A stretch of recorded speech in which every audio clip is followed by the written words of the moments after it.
and it's too, it's too tiny for my size.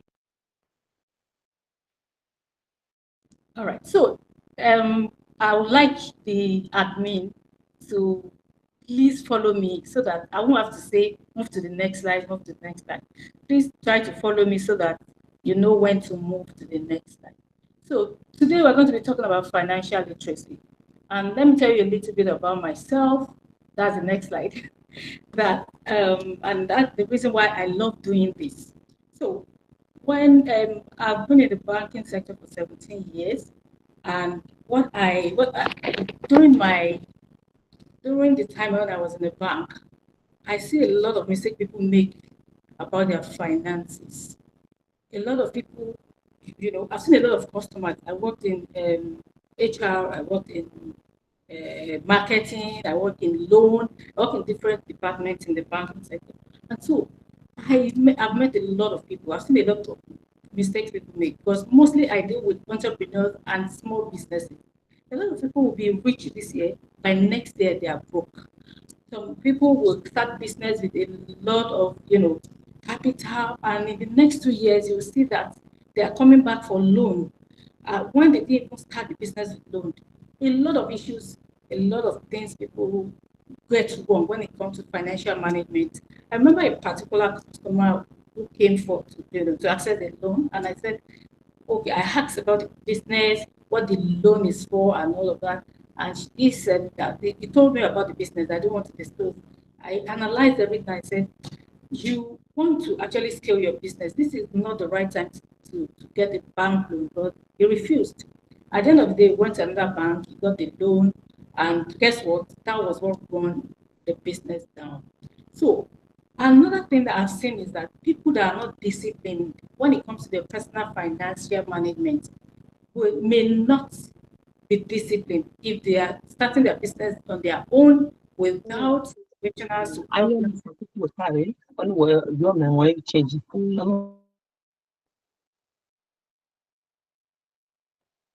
Please, if you are not talking, mute your mic.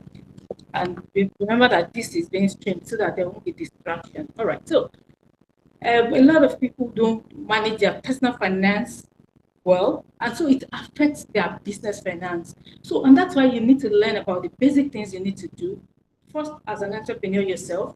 And these are the habits you need to create that will help you to manage your business well. So, I'm going to be, and I love when talking to entrepreneurs about financial management and financial literacy. I love to start with personal finance. And so that's what I'm going to be doing today. Today we're going to be learning about how to manage your personal finance, and then what to do about your business finance. So, next slide. What is financial literacy? Financial literacy is the ability to actually understand effectively and to effectively use financial skills, including personal financial management. Remember, I said that budgeting, investment, and knowing how to actually manage all of these things to help you be a very smart person in managing your money. That's what financial literacy simply means. It is the ability for you to know the relationship you have with your money, how to manage it, how to budget, how to invest, how to make sure that you keep making money and you are not losing money. Now, so that's one. That's what we're going to be learning today. You must, if you don't gain control over your money, the lack of it will forever control you. So, as an individual, first learn how to gain control over your money. How can you do that? You need a strategy. You need to plan. First, just like you plan your fight, you need a strategy for your business. You need a strategy for your personal finance as well. In my book, Letters of Financial Advice, I wrote letters to individuals and to entrepreneurs and to small businesses and all of that. One of the things I told the entrepreneurs is you must first learn how to manage your personal finance. It will help you, and it will help you in every other decision you make. So you must have a strategy as a person. You need a strategic plan. How do you want to earn? How much do you want to earn? How much do you want to save? How much do you want to spend, and what are the things you want to spend them on. Very simple. In life, I see life as a journey. In life, when you're going somewhere, you will plan. Where first ask yourself, where am I? Where are you at the moment? Are you just starting your business, or you want to scale, or your business has gotten to maturity and you want to diversify? First search yourself, where are you? And now, once you are able to determine where you are, ask yourself, where are you going to? Where do you want to get to? That is about setting the goals. Where do you want to get to as an individual? Do you want to be one of the billionaires in Nigeria? You want to be one of the richest men in Africa? You want to be one of the richest women in the world? Where exactly do you want to get to? Remember, it doesn't matter how you started. What matters is where your journey is going. So you need to be able to see clearly, where are you and where are you getting to?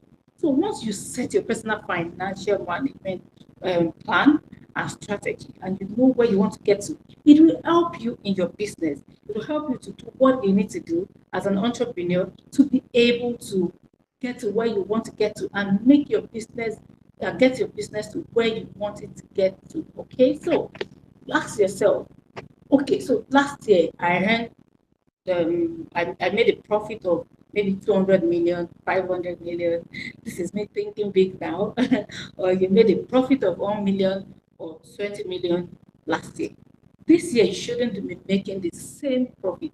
Where do you want, what kind of profit are you going to be making in the next 1 year, in the next 2 years, in the next 3 years? Once you are able to determine that, and then you will now ask yourself, how do you do this?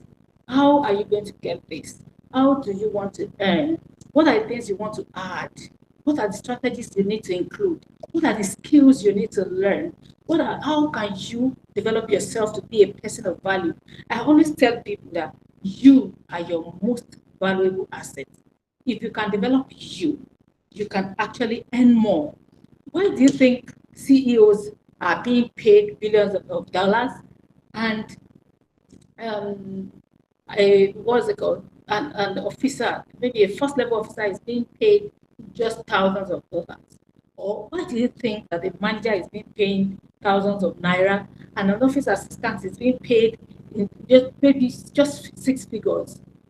It's because of the value they bring to the table. So this applies to you in every aspect of your life. Wherever you are, if you are a person of value, you will always attract money in your businesses, in your personal life, and that's why what you should have in your, at the back of your mind. You should be a person of value. That everything you do is bringing value. When I was in the bank, I am an author. I used to have a fashion brand, although I put it on hold for now because I just transitioned into HR. And at the same time, I was doing my master's and professional courses in HR because I knew I was going to transition into HR. So I was constantly learning, constantly wanting to add value to myself so that there's none of my skill. Whenever I cough, I'm making money. So while in the bank, I was working in the bank, I was earning from my 9 to 5. I go out, I speak, I get paid. I train, I get paid. I write, I sell my, I get paid. Like, how can you get paid like from your head to your toe? That's what you need to think about as a person. So personally, you should look for ways to develop yourself to be a valuable person so that you can attract money wherever you are, whatever you do. Okay, for example, remember when COVID happened, a lot of people lost their means of livelihood. So to think of it, this business I'm doing right now, if anything happens, will I be able to make money from another source? When I left the bank last year, June, I told myself, because I had a goal, that I am going to rest for 6 months. And as a personal finance coach, I teach people to have their, what's it called, to always have an emergency fund, 6 months or 3 months of your living expenses, no matter who you are. Even if you earn in dollars, if your living expenses is in dollars, have at least 3 months or 6 months of your living expenses in a particular account, maybe an investment account, maybe mutual fund that you will not touch, and you keep it for emergency. what is an emergency? An emergency is not a rent, is not paying rent, or actually, it's not about paying rent. Emergency is not about. Okay, so sorry, I'm confusing you on the slide. I'm touching everything because I want this, and I want to keep the time at the same time cover everything. All right, so I'll still speak to this. I'm still on goal settings. I'm touching some other aspects, but I'll still speak to budget. Okay, so back to my story. I then said that I have my emergency fund. My emergency fund was about 6 months. Living expenses is what you need on a daily basis, your expenses on a daily basis, which does not include maybe you, of course, you're already setting your savings goals and all. So your goals, your savings and investment is not part of your living expense. What you spend to maintain yourself on a daily basis, that is what um, your emergency fund should do. Your car break down on the road and you didn't plan for it, and you don't have maybe an HMO. You are sick, very sick, and you need to take money and treat yourself. Those are emergency, not I need to buy this thing and I want it, or I need to pay my rent. You're supposed to have planned for your rent before then, or maybe school fees. No, there is no. Those are not emergencies. So back to my story. I left the bank June and I said I want to rest. Remember, I said I was transitioning into HR. I said I want to rest for 6 months to know if I want to go back to paid employment and learn and have the experience of HR before I start in the next phase of my life, or continue with my other streams of income. So immediately, I thanks for the thumbs up. I'm enjoying it. Thank you. That's an encouragement that you're listening. And so when I left the bank, I was resting, like, okay, until, okay, so Amarachi, you raised your hand. Please speak. Is there something you want to say? Unmute and speak.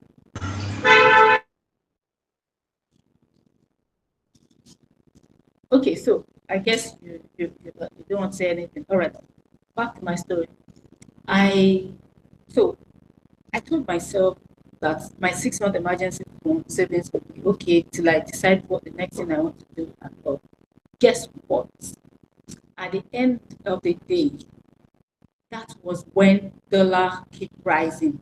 That was when the fuel cost kept rising and all of that. I knew that I cannot afford to sit down for 6 months without doing anything because my 3 month emergency savings, my 6 month emergency savings has reduced to 3 months automatically because of the situation of Nigeria. And as a business owner, you should always plan and know the risk that your business faces and know that, okay, so what will happen in case there's a change in policy?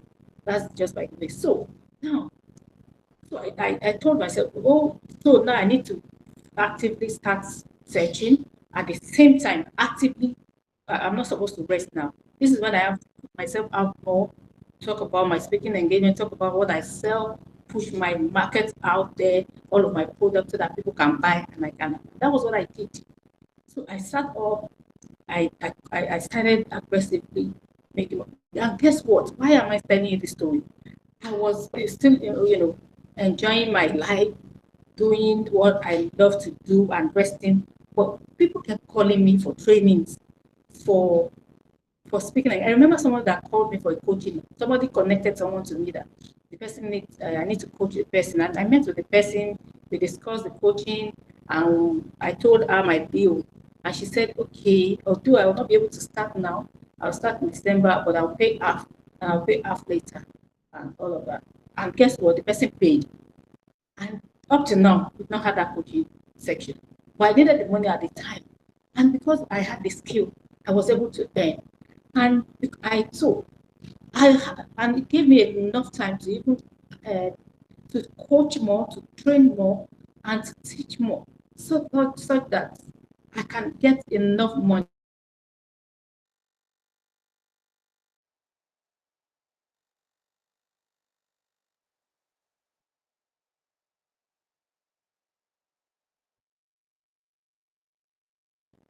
So so that was it. Because I have value, I'm a valuable person.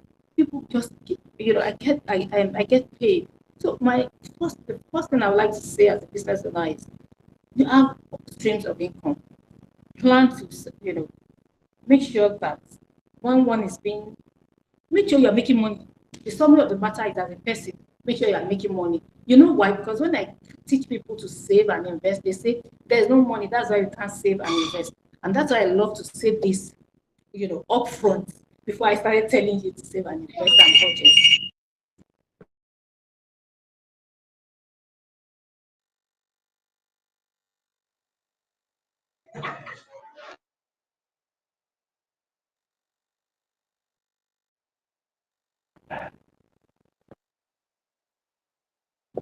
All right, so sorry about the distraction. All right, so now that's it. So having said that, I also want to move to after you set your goal, you know how much you want to earn and how much you want to pay and how much you want to make sure that you you you budget. Because if you don't budget, you won't tell yourself. Please hold on. Let me take this off.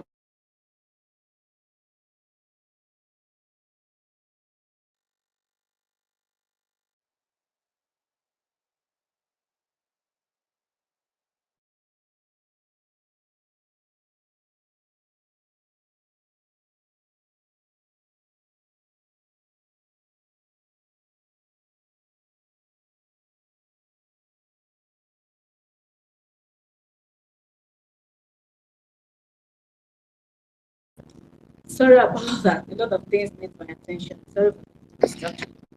So now, having said that, once you have your goal and you know what you want as a person, you then need to set your budget because it is your budget that will tell your money where to go. No matter how you make money or how much you make, if you don't tell your money, I have an Excel on my, although I have some app that you can use for budgeting, but I personally love to do Excel. And every day I input everything I spend. Because before the beginning of the month, I already put my planned income, which includes my pay from 9 to 5, my 9 to 5 job, my speaking engagement, my training, and all of that. I will have included my budget. I will have included it in my budget, my income. And at this other side of the Excel, I have my expenses. So I'll put my planned income, my planned expenses. And at the other on the other side, there's another place where I put my actual and actual expenses. And so every day, what I do is, well, I will now move to my actual income and my actual expenses. And so I start writing what I spend every day. It doesn't matter, even if it is a blade, 100 naira, I will put it. Because I need to know where my money is going. And a lot of people make mistakes. If you have that kind of a clear thing, even if it's before now, I used to write it because I love to write. So I write on a sheet of paper. But because I'm busy now, it's easy to use Excel. And I can actually quickly sum it up. And this has helped me. Because apart from helping me to save and invest, it has helped me to earn more. Because when I see my planned expenses, I need to balance it with my planned income such that I will be able to save. And so that's what I do. And in fact, I put gifts and support in my income. That is me. You don't have to put it. And guess what? At times I just get gifts. People just want to bless me. So the people, some of my mentees or people who have trained or coached before will just say, I just felt I should bless you with this. So just send me money. I put it in my budget. What I expect and the actual, I'll put it. At the end of the month, I need to sum it. Even before the end of the month, I see it every day. I see where my expenses is going higher and where it is going to, and what I can do to pause it. I recently were having a contribution among friends for someone. So someone called me, one of our friends, and said, "Why do you want to contribute to this person? Why do you want to give him money?" I said, "Because I can afford it." He said, "You can afford it, but what you you can afford it, but you don't. I know your project right now. I know you are doing a project right now. This is not something you should give for now." I said, "Well, I'm going to give this because I've made up my mind, and it's actually in my budget, but I'm going to get it back. I'm going to look for a way to get it back from my income. And if I don't get it back, I'm going to squeeze out something I'm supposed to do and I will not do it. So what you can do, if you see that you actually work with a budget, and you're tracking it, and you see that this expense is rising, and how will I, of course, I already put my savings in my expenses so that I am not spending it, I'm saving it, and in my mind I put it that I have saved it, I've spent it because I've already spent it in the future. So let me not go far with budgeting, but I am so passionate about budgeting because it has worked for me and it works for everybody. Of course, even in your business, you need to budget. So if you can patiently know how to budget personally to help you to budget in your business. All right. So when you budget, it keeps your what's it called? Your savings at check. Now, how do you create wealth? As an entrepreneur, I know that you're into business to make impacts and to make profits. That's what an entrepreneur is, right? If you agree with me, let me see in the chat so that I want a response from you. As an entrepreneur, why do you do what you do? Faith, your hand is up. Do you want to say something? Okay, so Olaye Gideon said profit making. Yes, and there's nothing you don't have to, you don't have to be guilty about that. You're into the business to make profit because, of course, if you don't make profit, how do you make impact? So Karima said just fine. Yes, so that's why we're in business. Money making, yes, money making to make profit, to make profit. All right. So thank you for the feedback. So you're into business to make profit and to create wealth. Because at the end of the day, the profit you make should not be for today, should be for the future, should be to build generational wealth. And so if you're on this call, I need you to have a mindset that you are an entrepreneur that wants to build generational wealth. I don't want you. Thank you. Everyone owns it for wealth. Yes, and business to build generational wealth. Some people, after they've gone, their business is gone. Don't be that kind of entrepreneur. Be someone that will leave a legacy. People remember when they die and still talk about years after are the people that create wealth and leave a legacy and make sure that that business is actually still growing after they've long gone. That's the kind of business person you should be. That's the kind of an entrepreneur you should be. All right. So now, if you want to create wealth, you need to earn.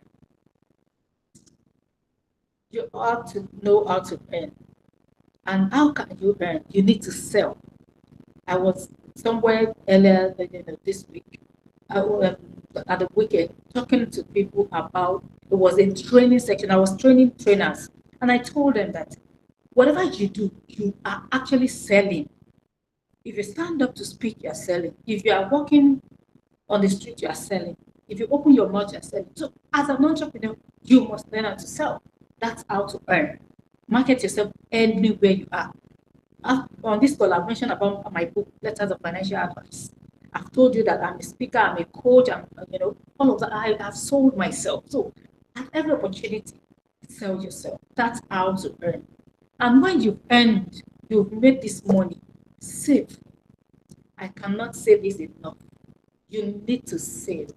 When you save, it is what you save that you can invest. When you invest, it will multiply. The magic of compound interest will work for you as a young person and you will build wealth. When I was, immediately after my ND, I was 21 years. I met someone who happened to be my dad's friend. I loved the way he grew from the messenger to a general manager, overseeing Africa and the Middle East in a very big company. And I went to her, to him, I was very young. I said, please, can you be my mentor? And he agreed. And so it taught me how to invest. At that time, he was investing in shares. So it taught me to save. I was actually earning 7,000 naira. That was 20 something years ago. I was earning 7,000 naira. I'll pay my tithe. I'm a Christian, by the way. I'll pay my tithe 7,000. I was doing other things, but I will save so that I will invest. I bought some shares that made it up to now. I still get that dividend. I also some went bad, but some are good. Imagine the shares I bought 20 something years ago. You know how much value they have right now. I'll leave you to calculate that.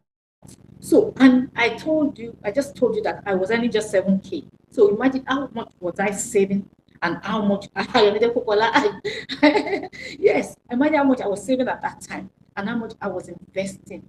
And so, if you start small to invest, no matter what you earn, make sure that even if you make up your mind, it's just 2% of what I earned, I will save and I'll invest for the future and I'm not going to touch it. Trust me, you will create wealth. Somebody told me a story. So I also do. I have a life assurance policy, and one day I just woke up. I said, no, I want to stop this life assurance policy. I want to invest in something else. And so the fund manager called me and asked me why. She actually didn't know that I'm a finance coach, and I told him that, well, I want to put it. No, I didn't tell him what. I just feel like, because I don't want to, talk much. Now, so let me tell you a story. And when after he told me the story, I told him, I said, I'm actually a finance coach. I'll use this story in one of my training sections. So this is the story. He said that when it was some years ago, not up to 10 years ago, he made up his mind that he was going to be saving a particular amount of money for his children, his twins, that we want them to school abroad. And so every month, the particular amount is being deducted, and he put it in an insurance company that, like a life insurance, the one I did. I'm doing because I didn't eventually stop the policy. That he did it and he left it. He was doing it everywhere. He changed job, he did everything, but continually every month account was being deducted and he forgot it. He said, guess what? This year, those twins are 16 years and they are going abroad. And I don't want to mention the of money. He said, yeah, Elias, mute your mic. You're distracting us. Thank you. So he said, and I have a particular amount. I have this particular, he mentioned it, and he said, I will. And now the twins are going abroad to study next year. And the policy as a time, and you can imagine how much I have gained. So I said, thank you very much for sharing this story. I'm going to share with my audience because it buttressed my point that no matter how small, when he was saving it 16 years ago, when the twins were born, he was thinking that 16 years was still a long time. And so people are not disciplined. When they start saving, when it's 5 years, they say, well, I'm tired, let me just terminate or something, let me liquidate, or let me get my policy, what's it called now? What they call I forgot it, surrender my policy and something like that. You need to be consistent when it comes to savings. The money you can save and invest conveniently for the future is what you should save so that you won't be tempted to go back and take it. For me, I save for emergency. I've told you before. I have the life assurance. That's like I use it as like a retirement fund. That's what I use it for because I know I'm not going to die. I'm going to be the one to get the money, right? I have another retirement savings apart from pension, and I also save for projects. So, for example, when I clocked 40, 2021, I actually, that year I started saving. The year before I started saving because I wanted a particular car to celebrate my birthday, and that was what I got for myself, and that's what I still use. And so I saved for that project. That my 40th birthday, I'm celebrating with this particular car, and I am going to do it. And I saved for that project. Along the line, I was still saving I was still doing my life assurance, my emergency savings. So I need to tell you that it doesn't matter how much you save. It could be 100 naira per day. As long as you are saving, that's what matters. There was a year, I like to emphasize saving.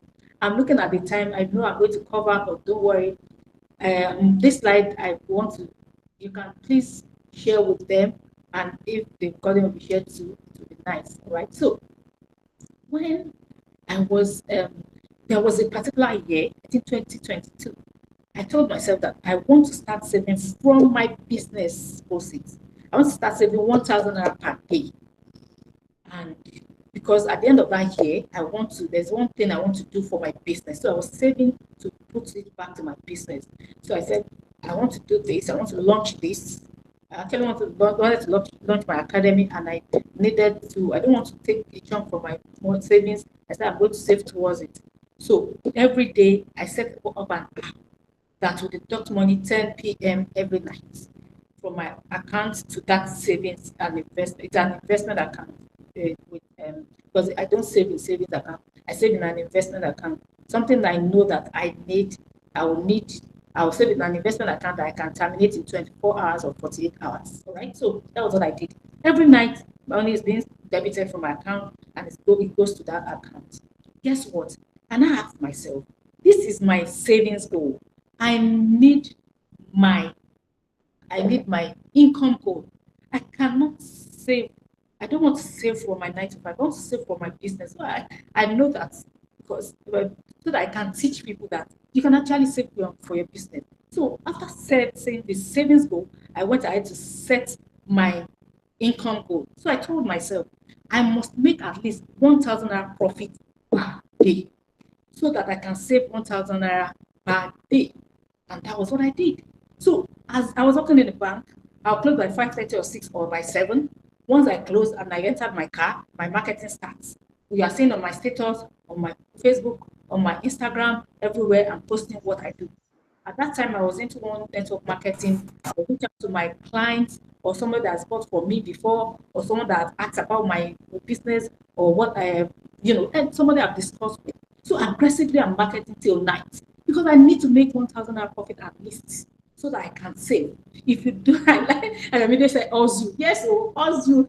That's why you need to set your goal. When you have your goal, you know how much you want to earn per month or per year or in 5 years. It will help you to actually know what you want to save, and it will help you to know. I'm reading. How do you correlate savings? I'm reading what I want. I don't want to lose my line of thought. I'll read everything and answer. And there's the answer question and answer section. All right. So I will do aggressive marketing and make sure I have at least 1,000 naira profit. I sell books. I'll post my book, post everything to be able to make money because I have a target. When it is 10 p.m., my account is being debited and it's going to another account. And my account cannot afford to be in debt. And I also have other things that I'm planning in my budget. So I need to do that. And I did that. And I met up with my goal and I set up the academy. And I'm happy. So, and I've taught a lot of people. In my academy, I teach people to do this. And they've done it. They've seen a lot of testimonials. And that's what to do. Learn to earn, but learn to save and invest. And then repeat. Once you earn and you save and you invest, you can rinse and repeat. You still earn, you save, and please to the next slide. I think I've stayed long on this slide. So the bottom line is you need to be disciplined, honestly. Winning at money is 80% behavior and 20% head knowledge. No matter what you learn today, if you don't create the habit of savings, of monitoring your money, of knowing know your onions, you may still not be able to create that wealth that you want. So what to do isn't the problem.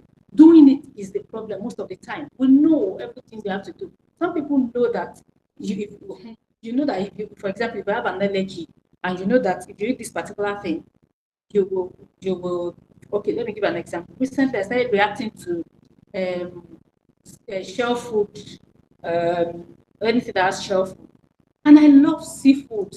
And so I was talking to my friend and I said, I love seafood. He said, you love seafood, but you won't love the effects when your body starts itching, when you start swelling. I said, yes, I won't love the effects. So if you know that you won't love the effects if you don't make money, and you won't love the effect when you grow up and it is you are 50, 60, and you are thinking, where has the time gone? What have I done? Well, I don't have anything. You won't love that effect because you won't. That's why you should hustle now. That's why you should save when you hustle and you don't spend it. That's why you should invest so that you can get more. And so you need the discipline, and that's what I want to inspire you to do today. Be disciplined as an entrepreneur. So we know what to do, but we just don't want to do it. So the best thing is to take control of your life. Now, I have touched this slide, so let's just move on. You need to earn, you need to save, and then you know everything you need to do. And you need to I've told you about savings, I've told you about goals, I've told you about investment. So I think that I've covered this line. So it's not how much money you make, but how much money you keep, how hard it works for you, and how many generations you keep it for. Please go back to that slide. Let them see. So it's not how much money you do what you make. I need somebody to tell yourself where you are right now. That is not how much money I make, but how much money I keep and how hard it works for me. That's the fun part. The money must be working for you. I have a friend that made up his mind that I was going to retire at 40. And so he said, when I retire at 40, I want to travel around the world. And this guy built different businesses, and now he's the chairman, and he travels around the world. He's enjoying himself. My friend, I know him. He said, that's my life. I want to retire at 40. By 40, I don't want active work. And I love you. You said that's my goal. I love that person that said that's my goal. All right. I don't know how I said it. I don't know how it came out of my mouth. But that should be your goal. Honest, life is sweet. People are complaining. Well, price is high. I have a friend that will say, what's my home? Me, I'll just drive into the filling station and buy food. I don't check how much they sell, even if it's 8 something or 9 something. I don't check. So tell me, please, use your money, mathematics. Don't bring it here. If you as in, so if you have money, Olachi said, I love that style. Yes. So if your money is working hard for you, you'll be able to. Somebody said, I want to create wealth. You'll be able to create generational wealth, and you will be able to create it and to leave it to generation to come. All right. All right. So next slide. So this is just a breakdown, and I use million and I use dollars just to blow your mind. But you can break it down. It could be it doesn't have to be $1 million a year. It could be 1,000 naira a day.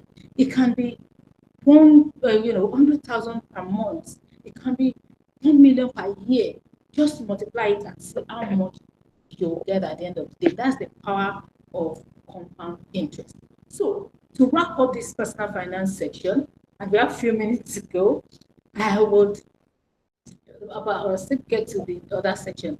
I'll ask for permission to please extend for a few more minutes, more than 1 hour, please. If I'm permitted, please let me see in the comments. Admin, please let me see in the comments. All right, so now quickly, not to waste so much of our time. I didn't know what. All right. Okay, yes, I'm not working at them. Yeah, yes. Okay, if All right. you actually want our instructor to stay a little bit more than 1 hour, you can signify in the comment section. Yes, thank you.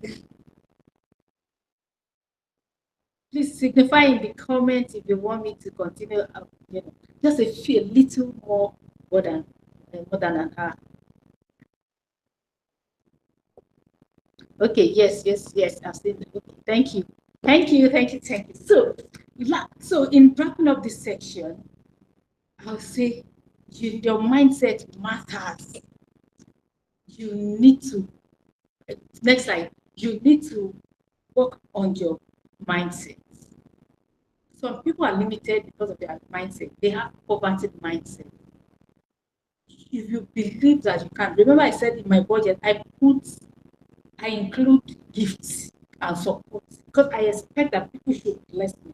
Before now, I used to think that why should some people give me money if I don't work for it? So I feel that if people dash me money, it's just like they want something or they have a motive. But recently, somebody told me that you give but you don't receive. You need to expect that people will bless you. And I started expecting. I'm a person of value. When I talk, when I advise, I do a lot of things for free. So why shouldn't money come to me? And I said, money will come to me. And it worked for me. Let me blow your mind. Early this year, I wanted to write a professional course. Ah, God, which one can I say? I wanted to write a professional course in dollars. And it was in my goal. Last year, I wrote a goal that I'll write into professional courses this year. And I also wanted to do a project. And so someone just said, okay, don't worry, I'll give you 1 million. I said, you'll give me 1 million. Why? The person said, I don't want to, I'll just give you. I said, hey. Do you know that I just received an alert 1 million? And I thought it was 1,000. I was sleeping. And then I just took my phone. I saw 1 million. How? Are you serious? I slept back. The person called. Did you see the alert? I said yes. And that was when I now that came to me that this is 1 million. And oh, thank you, thank you. And when I said, why do you want to? I just want to give. I just want to bless you. And he did. So another story. I wanted to write my exam, and I needed dollars. Just so I was talking with a friend. I need particular so dollars for my exam. So okay, don't worry, I'll give you. And the person gave me dollars. At least that was. You think that was just a coincidence? I wrote that exam. I passed in June. There's another one I want to write in December. I mentioned it. Somebody said, okay, I'll give you. The person gave me in dollars. And what I'm talking about is not small dollars. Okay, so the last one is $485. And the person gave me in dollars, not in naira. So if you're a person of value, you always have to attract money. And if you have a mindset that money will come to you, my declaration every morning on my way to work, I am declaring about money, about my health, about my future. So you need to learn to use your mouth to call what you want. My business grows. Money comes to me from multiple sources on a consistent basis. You need to talk. Talking will make your mindset shift. When I wanted to write the exam, that time I was the first one I said I passed. I was sick, I was down, I was everything, and I'd already paid in dollars. I can't fail. I started declaration about my health, about everything, and it worked for me. And so I changed my mindset. At the point I say, am I going to pass this exam? So when I think about it, I say, I will pass this exam. I changed my mindset with my mouth, with my declaration. And so another challenge is inadequate knowledge or skills. Remember what I said, that you are the most valuable asset. You are your most valuable asset. You need to be able to have the skill that people will want to pay for. During the time I said I was at home, I was, I was waiting for the next thing. Someone just called me. I need you to train some people in the oil company. Send me your invoice. Because I have the skill. Imagine I don't. I just sent my invoice. The person paid for my transportation. I was lodged in a five-star hotel. I was supposed to speak for 2 hours. When I got there, they said there was no time. Please, can you please speak for just 1 hour? I also for 1 hour. I collected half a million with my skills, and I went to everybody's happy. If I did not have the skill when I was working, and I was saying, I have a lot of banker friends that left the bank now, and they have no skill. They have nothing to fall back. So if I travel out today, I cannot be stranded. I have something I will use to eat. Like I have something that will pay me. I'm a valuable person. So you must be a valuable person. All right. And then some people mismanage their finance. I know somebody that um, a particular year he was a chairman for something and was making a lot of money. I told him what to do with the money, the savings and everything. This guy said no. The following year, when he lost that post, he was down. He went back to zero ground. The only thing he invested in was his property, was building. That was the only thing he had, and he had to sell it. And I told him, now, are you ready to actually managing your finances? And he said yes. So we created a plan. And part of the plan is from his proceed now, he needs to invest.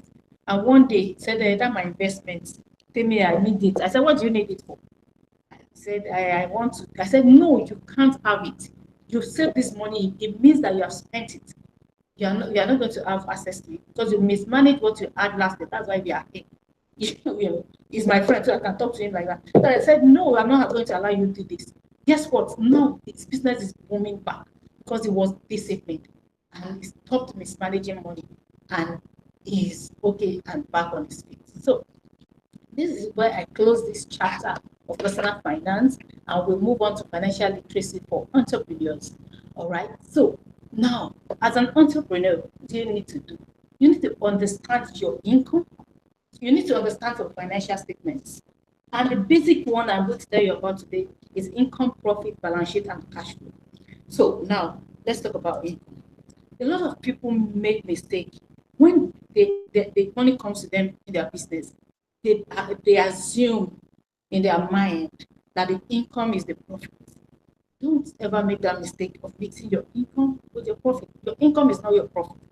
Your income is the money that comes to you. The profit is after you've removed the cost for everything that you've put into that business, and then what you have left, that is your profit. And a lot of people know this, but they don't consciously separate it, and especially because they mix up their personal finance with their business finance. So you need to separate your personal finance from your business finance. I was talking to a friend that has a business and said, I pay myself 1.8 million for my business every month, but for the past 3 months I've not paid. I said, so which money have you been spending? It means you'll be spending company's money. I'm going to hold you responsible. And this kind of guy always say, you're too money conscious. What's the problem? Is it not my money? I said, it is not your money. The fact that you don't have a board or you just have a decorative board of director on your CAC document does not mean you should not be accountable. You don't tell, in fact, then I want to see the alert of your, you said, well, I do other business now. There's some other things I do that brings me money. That's why I've been spending. Like I have other personal business. For example, I quickly help somebody to set up something. I say, okay, that's acceptable as long as you're not counting it as a business finance. As long as you're seeing it as one of your skills that is making money for you, that's fine. Because you need to separate your business income from your personal income. Pay yourself salary.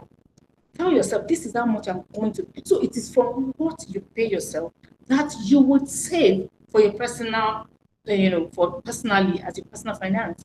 And it is what you have as left as profit in your business that you put back, that you save so that you can use scale and put back in that business. All right. So you need to know the difference. And also balance sheet. This I would like to read so that you will understand. I'd like to read this out. I think you will understand more if I read it out. Let me see. I took note before this training. So your balance sheet is, because I want to give an example. Your balance, think of your business balance sheet as a snapshot of its financial health at a specific moment. It is like taking a picture of your company's financial situation on a particular day. A balance sheet has three main parts: the assets, the liability, and the equity. And equity is your capital. Assets are what your business owns, like cash, inventory, equipment, etc., depending on the kind of business you do. Liabilities are what your business owes, like debt, something like loan that you put into the business, or no matter where you got the loan from. And your equity represents your business net worth, what is left after paying off your debt. So your equity is when you remove your liabilities from your assets. Now, to understand this, this equation is simply asset, and asset is simply liability plus equity.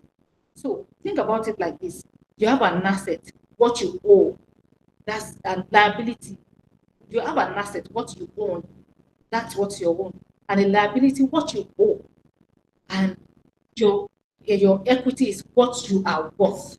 All right. So, for example, you have 1 million cash inventory, and you have 1 million in cash, inventory, and equipment, and you get a loan of 300,000.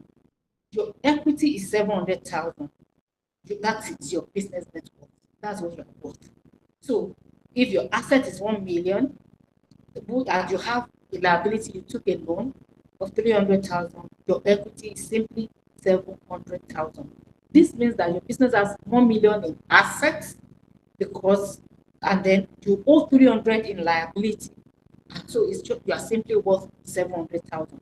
That's the simple example of this. And if you need this, I'll send to the admin to send to the group so that you can see it clearly. Now, you need to understand your cash flow. Have you heard of a saying that they always say cash is king? A lot of people, it's not like they don't have assets, but because they don't have cash flow, their business may fold up. Let's see it this way: you're running a business, and you don't have cash to stock up, and of course maybe you've sold some things on credit, and there's somebody just told you that this thing is going to be more expensive. The cost of running the business will be more expensive depending on your kind of business. But if you have a cash flow, you can quickly stock up. If you don't, by the time you now get your money, you have a cash flow and go back to the market, you're buying more than what you would have bought, and that will affect your profit. So let me read about cash flow. Cash flow refers to the movement of money into and out of your business. It is the lifeblood of your company, showing how much cash is available to you to operate daily, to pay bills, to invest and grow, and to return profits to the owners. That's if you have shareholders. So cash type of cash flow. You have operating cash flow, money generated from daily operation, money you get from the services you render or the products you sell or the goods you sell. Those are operating cash flow. Investing cash flow, money spent on asset expansion or investment. And then financing cash flow, money borrowed or repaid like loan. All right.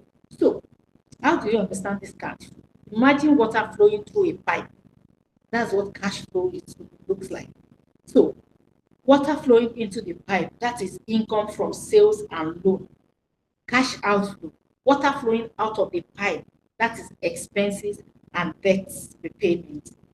Cash balance, water level in the pipe, that is your available cash. All right. So you need to understand your cash inflow, your cash outflow, and your cash balance. And at every point in time, you must always have a cash balance. So cash, let me give you some concepts. Cash surplus, cash surplus. If you have more cash inflow than outflow, that is cash surplus. Cash deficit. If you have more cash outflow than inflow, and then break even point. When cash is the inflow of cash and the outflow of cash is the same on the same level.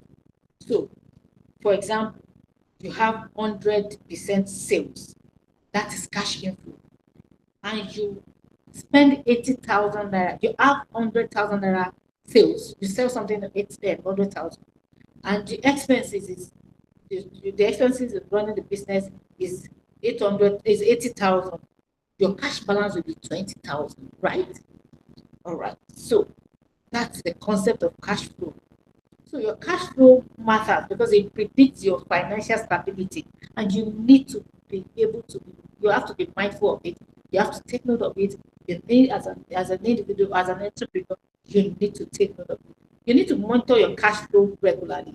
Manage accounts, receivables, and payables. For example, if people are owing you more, you can't continue to sell on credit. You must make sure that you get money in more than money is going out. So you also need an emergency fund. Remember that I told you that in your personal managing your personal finance, you need an emergency fund. As a business person, you also need an emergency fund. You know why? Because I give an example of if you really want to stock up or something, if you have an emergency fund, you can fall back to that. Even and then to able to do that or to there are business opportunities out there. You may just need something, just money to be able to plug into that opportunity. And if you don't have that cash flow or you don't have the emergency fund at that time, you may lose the opportunity. So at every time, make sure you have cash. That's why they say that cash is king. So lastly, you need to plan for seasonal fluctuations and you need to understand the seasons of your business. When do you sell more? When do you give you sell on credit more? When do you get money more? You need to take note of all of that. All right, so the next thing you want to do is identify financial goals and creating a vision. I think I've talked about it when I was talking about personal finance, but today, now as an entrepreneur, you also need to set your financial goals. Think about everything I said when I was talking to you about your personal finance goal and do it for your business. Have a vision. Where is this business going in the next 5 years? By in the next, how many outlets do I want to have? Or how many how many clients do I want to be servicing in the next 5 years? What kind of streams of income do I want to have from this business in the next 5 years, in the next 2 years, in the next 1 year? How much do I want to have saved and invest and put back to the business to make it grow in the next 1 year? Those are the things you should start thinking about your where you want to get to. When you have a vision, you created a vision of where you want to go to. Please move to the next slide. I'm on the next slide. If you have you've identified your financial goals and you've moved to have the vision, it will help you set the income goal. Remember my story. When I wanted to when I wanted to save 1,000 naira a day, I, I, alongside I set my income goal. So if you set your income goal, you should also set your sales goals. So I told you that I told myself that I need to make at least 1,000 naira profit to be able to save at least 1,000 naira per day. That's a simple example of how you can set a goal. I don't know what kind of business you do. I don't know how it works, but I know that you can actually, whatever you learn today, you can take it down to your business and sit down and see how it will work. How can you make more money from this business? So, because the bottom line is you need to earn more, no matter what. In this present day Nigeria, start thinking about how to earn more. How can you earn more from what you are doing right now? There's still something that can still bring you money. Think about it. When you get home tonight, sit down, stay in a place, meditate for 1 hour. Just give yourself, you know, what I do when I want to meditate so that I will not lose concentration is I'll count down from 100 to 1. So what I do is 100, 99, 98. By the time I count it down, I'm already forcing myself to concentrate, to be at the moment and leave all the distraction because it's easy to count from 1 to 100. It's not easy to count from 100 to 1. So by the time you are counting to 100, you are bringing yourself to a place where you are in the present. And so you can think and plan. So let me not digress. What I want to say is think about what you can do. What can you do more to make more in this economy, in this Nigeria? What can you do? In this thing, I'm not talking about other streams of income that is not related to what you do. When I was in the bank, I wrote a book about money. I started selling. I started speaking about money, how to manage the finance. Those are the things I could do, uh, you know, um, to make sure that I make money from what I was doing at that time and I won't be distracted. So think about what you can do. How can you make more money? So set the goals. So in the next 1 year, okay, so let me give you an example how to do this vision and goal thing. When you get up tonight, you count from 100 to 10, 1, the way I told you, be in the moment and ask yourself, in the next, by this time next year, let's say next year, December, and I want to say December 31st, and I want to just count my blessing, what I have achieved from this, from when I attended the Ugwumba Enterprise training and entrepreneurial what's it called program. So next year, December, what have I achieved? What has changed in my business? What is it that you want to be able to mention? That will help you plan your goal. Just tell yourself, if I want to say, okay, I have a testimony on the 31st, or I want to count my blessing on the 31st of December 2025, what are the things I want to count? Then write it down. See yourself where you get into in the next 1 year. In income, in sales, in profitability, and in goals. So please do that. Now, this is another, and we're moving to the next part, another part, which is more important as an entrepreneur. Yes, Robert, it involves self-discipline. I'm telling you. So, how can you access finance for growth? A lot of people think that banks don't like to give them loan. Banks don't help people in Nigeria. And if you see the interest rate now, I'm thinking, if you are getting a loan from a bank, how do you survive as a business owner when fuel is even nice something? When the cost of doing business is increasing every day, how? So I want to advise you, talk about savings, about discipline and everything. If you can actually save, I do a thrift. I do everything that will keep my money. I have a monthly thrift, and there's a particular thing I do with that thrift because I know that I don't want a bank loan, except you are going for an intervention like Bank of Industry, which is a 9 digit, or some other government intervention. Please, for now, if you are starting a business and you have not grown, you've not mastered, don't go for a bank loan, because you need to understand the interest rate, and you need to be able to make money to be able to pay back the bank's money and their interest. And at the same time, you're struggling to make profit and to build a business. Getting a bank loan when you're just starting out can actually run down your business. So what you can do, what I do thrift, I do savings, target savings, and all of that. If I want to be able to go back to my business, that's what I do. So if you have trusted people who can do thrift, if not, look for the discipline. Do an automated, bank, an automated debit on your bank account. That will push your money to one investment account that will work for you until you need the money, and you put it back into your business as a business owner. That's the best way I would advise you to go, like to get funding for now, except you can get grants. And you know that people get grants. A lot of people get grants. You just need to master it.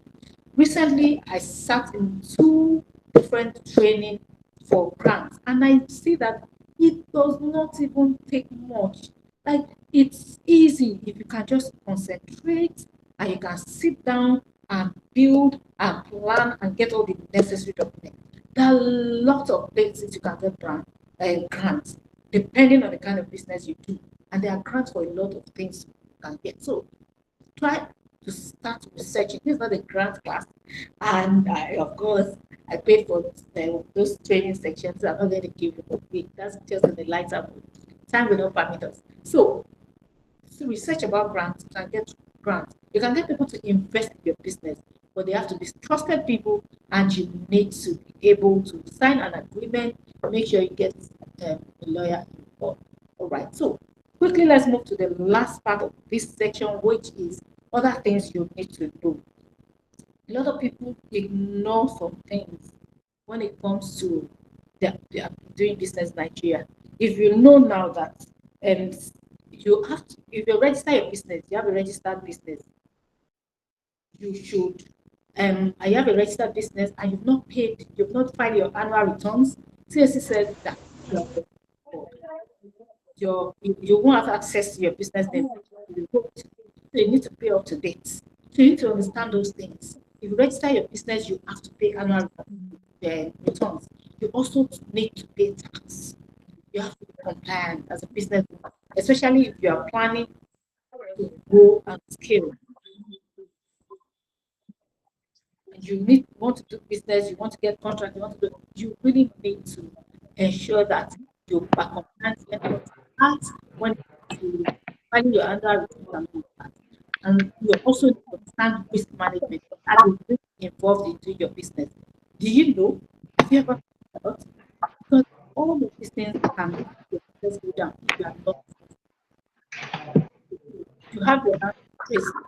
You don't have a last question. I think please mute your mind. You need to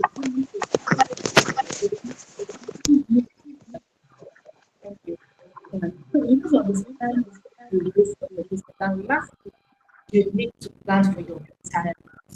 No matter how strong you are right now, this is the time you can work hard. When you are clocking 50, trust me, you won't be able to work as hard as you used to. So plan your retirement, plan your succession. Who is going to take over? Plan that your business will be, will still be around even when you are gone. That is you building wealth and building generational wealth, and means that you are not playing small, no matter what you do. My idea of success is not your idea of success. Your goals will never be my goals. Whatever you want for you is what you want for yourself. That's what you should focus on. So you need to remember, plan for your retirement, and plan have a succession plan for your business. In conclusion, you need to be consistent. Consistency is the DNA of mastery and wealth creation. Next slide. If you are not, no, that if you are not consistent, you would invest today and go back and break the investment after 1 year, and you not do what you won't use it for what you want to use it for. You need to be consistent in setting your goals, in creating a budget and reviewing the budget, all right? And you also need to be consistent in everything that you have made up your mind to do. You have to be focused. Remember the vision, have the end in mind. Also, always focus on what your plan is, what the goal is, what your visions are. Make sure that you always put that them aside. That will help you when you want to change your mind, or you are tired, or you want to go back and your words from being selling aggressively, or not mastering your sales, or relaxing in your streams of income, or going back to uninvest your investments. All right, if there's anyone like that, you need to be focused. Resist the urge to break the cycle. Remember, you must always learn to earn, save, invest, rinse, and repeat. At this point, I'll say thank you so much for listening till this time. And this is the time where I take your question if you have any question. Thank you very much. All right, thank you. Thanks. I'm seeing all the claps and the thumbs up and everything. And that means that I'm not going to get too much question, right? Wrong. Okay, so let's have a question. Hello, good Good afternoon. afternoon, ma. Hello, good afternoon. Good evening, ma. Yeah, so thank you so much for the class. My name is Undubisi, and my question was regarding your talk on the business registration and the annual fees we're supposed to pay. I wanted to have clarity on that. So, because I wanted to know if someone who just registered a business name is supposed to file annual returns, or it's somebody who incorporated it as a company. Because I Your just voice did is business low. name. Can you hear me, No, you ma? said you want to it. Now I can hear you. Okay, I'm sorry. I said I wanted to know concerning the final returns because I just registered a business name. So I wanted to know if it's just for those who did the full incorporation, or it's for No, those who you did still business need name are to also file supposed as to a file business. annual returns. Yeah. As a business name, you still need to file annual, but since you just registered, you are exempted for a year. So you have to pay after a year. File Okay. just Okay. for business. So what you will pay by next year is different for somebody that registered as a business. Okay, Bema, sorry, I registered in about, I think, 2021, 2022, and the business ceased operations for a while, and then we relaunched this year. How am I going to explain that to them Okay, at so you CAC? need someone to, so what you do is you will file zero, and so it's just you are exempted for a year. Let's register 2021. Did you say 2021?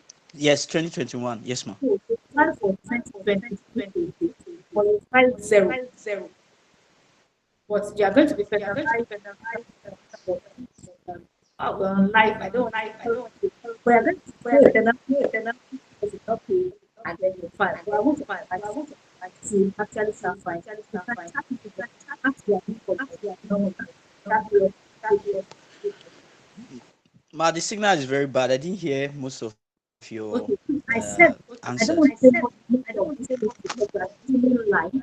That you can ask their for my number and chat me up. I'll give you those details. But what I can say now is you are going to file zero. Okay, I'll get your number. The signal is bad. I'll get your contact, ma. Thank you. So, yeah. Any other question? Please, if you are not speaking, mute your mic. So let me see Hi, those. Ma, please. I have a question to ask. Good afternoon, Ma. Thank you so much for the class. Ma, please, when you talked about earn, save, and invest, my question is okay. I've been earning a bit and I've been saving a bit, but now I've saved a bit. But the issue now is where to invest, and again, how to recognize a good investment so that I will Okay. not be scammed or something. And Yes. again, where do I invest my 100K? Okay, so I love that question. I get the question all the time. You know, the reason why, two reasons why most people are afraid of investing, not knowing the right place and thinking that the return is small. So some people will say, oh, I don't know where to invest that I'll not be scammed. Some people are thinking this money is small. So what I want to say is in investing, you need to be patient. Remember what I told you about 20 something years ago when I was investing? When I see the dividend, they are too small. They didn't make sense at that time. But I was Yes, consistent. you said compound interest. Yes, you need to be consistent. So having said that, I want to advise that you start with mutual funds. You know why? Because mutual funds, you have zero to no, I don't want to say zero. You are not going to lose your fund. You know, the return on investment may be small, but you won't lose your fund. So if you are just starting out investing, mutual fund is best, and you can start with 100,000. And what for mutual funds, I have some fund managers I use. I don't like to talk. I don't when I train, I don't mention them except to chat me personally for because they don't pay me for adverts. So I don't want to do adverts. And so if you chat me personally, I can give you the numbers and the names and like two or three or four. You will go online to search. You read about them and call them and ask them and then invest. So it's just me pointing you to what to do. Not that they paid me or because this is what I've done that has worked for me. So you start from investing small. And when you have cultivated the habit of investing, so most of them have an app you check every day. I still check my app today, my investment app. You check every day, you see how the money is going. They have a presence, they have an office you can go. And most of the people, fund managers I use are affiliated, they are actually um, connected to a bank. So that's what I do. So you can do mutual fund when you're just starting. All right, ma. Thank you so much, ma. Emma, you also mentioned having an investment account. So can I go to my first bank and tell them I want to create Hello, an good afternoon, ma. investment Can you hear me? account? All right. So please, I can hear you, but let me finish with. I can't get a name. Let me finish with. Okon I'll call you Esther. next. Ogo. What? Esther What's your Okon, Okon Esther. phone, Esther? All right. So let me Yes, be ma. done. So Esther, what you do is go to First Bank. First Bank is actually one of the people I use. So just walk into First Bank. You don't even need to chat anymore. Walk into First Bank. Ask them that you want the FBN quest that you want to invest. They will lead you to one of the branches. You can search online, and you can start from there. Thank you so much, ma. Okay, sorry, ma. Before you go ahead, I would love us to have a little bit of order, right, in the questions, you know.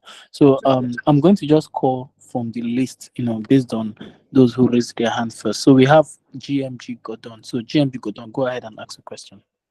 Thank you. Thank you for that. Thank you, Treasure. Okay, go ahead. You've been called. GMG. Okay, if GMG is Okay, not okay, good afternoon, ma. go Can you ahead. hear me now? Yes, I can hear you. Okay, thank you for your moment with us, man.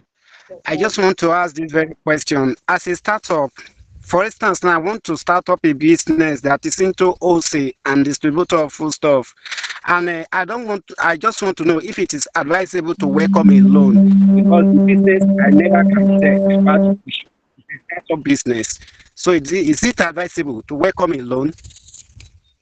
No, I always say that when you are just starting out, don't go for a loan because it depends what kind of loan.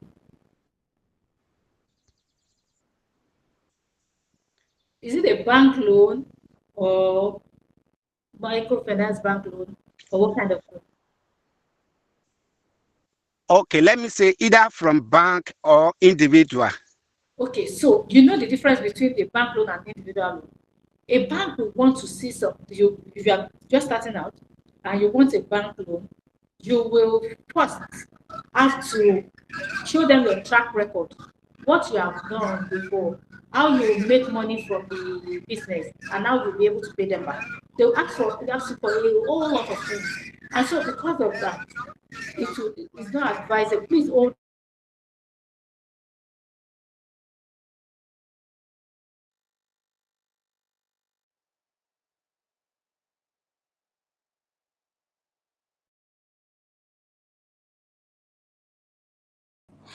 Ma, you can unmute yourself. You're muted now. Ma, you can unmute. Okay, all right. So I said that if, okay, so what I said is for bank loan, the thing is they will ask you they will ask you to bring, I've been in the bank and I know how this thing works. If you're just starting out, you need a track record. What have you done in that business? What they will ask for you, if you don't have a bank, an account with a bank, they will say, give us statement of account from another bank. They want to see how you've run the business over the next past 6 months, your profit, your turnover, and all of that. You'll be asked to bring a collateral, although some banks will use your stock, what you have in your, if you said it's food stuff. So they want to use your stock, depending on the kind of loan, as a collateral to give you the loan. If the bank you're approaching does not use stock as collateral, they may ask you to bring maybe a vehicle document to stand, or a local mortgage, which is like a house document, and all of that. So those are the bottlenecks if you are just starting out and you want to take a bank loan. And at the same time, bank loan now is 20 something percent. Also, have you calculated? Will you be able to make profits to pay the bank loan back, to make profit to put back in the business, and at the same time pay the capital and the interest for the bank? Those are the reasons why I advise against bank loan. But if you have done this calculation and you think that you will still be able to pay the bank back interest and income, at the same time have money to run your business that it will not run down, you can go ahead. If it is for what's it called? If you are getting from a personal person, will the person be interested in allowing you to use the money until you are able to, balance a little before the person starts asking you to return the money? So you need to think about this before you go into loan. And if you can actually get some loans that are just one digit loan, that may help.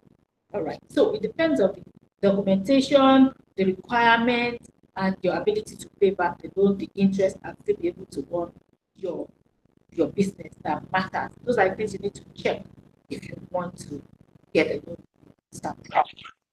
Okay, thank you so much, Ma. So the next question, the next person is Kelechi Carlo. So please, Kelechi, just quickly give your question. Hello, good afternoon. Hello. Good afternoon. All right, thank you very much for this exciting time and the things you've shared. My question, I don't know if that we call it personal. You mentioned there are some apps you use for your record keeping. I don't know if you will be free to share with us, because I use the Keeper app, and suddenly last year they just went underground, and I'm unable to retrieve the information and everything I have on their platform. And of course, I don't have a backup. So I don't know if you're able to share that with us. Thank you very much. I'll send it to you to share in your group. And that's why I said I use Excel. It has helped me. Yeah, I understand using Excel. The challenge I have is I'm always on the go. And of course, as we are assess small business, it's not as if we have that much human resource to help us with. You understand? So the only time I have to keep the record is when I lay on my bed around 10 thereabouts, 10 p.m. You understand? Yes. So the app works for me perfectly, because I can use it to do invoice and other things. So automatically some things are recorded, and it's only those ones that were not recording that I update. I don't know if you can share that with us, and that would be appreciated. I'll do that. Thank you. Thank you very much. Okay, thank you so much, Ma. The next is Olatunji Ifitayo. Go ahead, Olatunji. Unmute your mic. All right, good afternoon, ma. Good afternoon. All right, thank you for that insightful section. So my question is the 100,000 investment you talked about. You were mentioning investment of 100,000 naira. You said it's visible at First Bank. Is there any other bank that does that? That's my Yes. first question. And that's what I said that I will send to the admin, or you can chat me up because I don't want to do adverts. Okay, Because okay, okay, okay. My second question Sorry, is there. Olatunji, we have to limit our question to one per participant. Okay, thank you so much, Olatunji. So the next person is Ola Oye Gideon. Go ahead, Ola Oye. Please ask a question.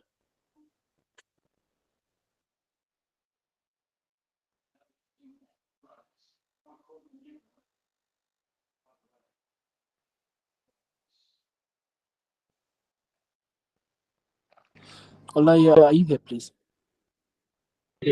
Yes, I am. Can you hear me now? Yes, I can. Please go ahead. Okay, thank you very much, ma'am. My question is, how do you balance sustainability when income is not equivalent to the prevailing recurring expenses? Can you hear me? no, I can't.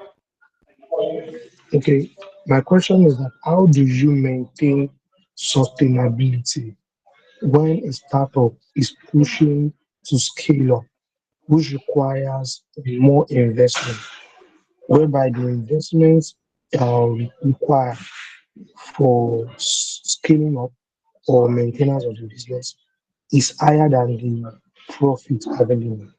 So mainly when the expenses is more than the income, how do you go about it? Like even to save becomes a problem. So let me repeat what I said because I didn't hear you clearly. So your question is, how do you scale when the profit you are making is not even enough to invest, not talk of putting it back to business? Am I Yeah, correct? exactly. Okay, Yes, you're so correct. what you need to know is why are you not making enough profit to be able to save and scale? You need to check. Sorry, your voice is breaking, man. I didn't get it. What? You can't hear me. And I think it's from his end. So go ahead, Ma. I can hear you clearly. I feel that you need to check yourself, check the business. What are the things that why are you not making enough profit? Is it your pricing? Is it sales? You know, some business, it is the more you sell, the more money you get. For example, business that deals with turnover. So you need to check: is it a sales issue, or is it a pricing issue? If it's a sales issue, you need to devise a plan to sell more and put yourself out there more so that people can buy more. If it is a pricing issue, you need to review your price. For example, some people get a place to do business when they can't even afford it. So expenses are going on, paying rent, paying the staff that they can't afford and all of that. Can you cut down your cost to be able to maximize profit? That will be another way to look at it so that it will help you get enough to put back into the business, right? I think that would be my response to that.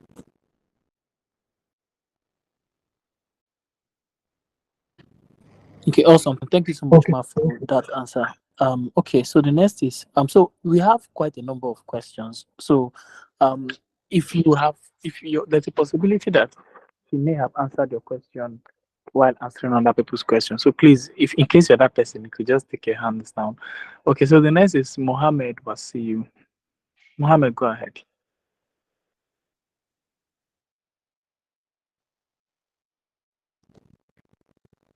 Hello, good afternoon, ma'am. That, Thank you very much for the insightful lecture. We really do appreciate the lecture, and the lecture was very, very insightful.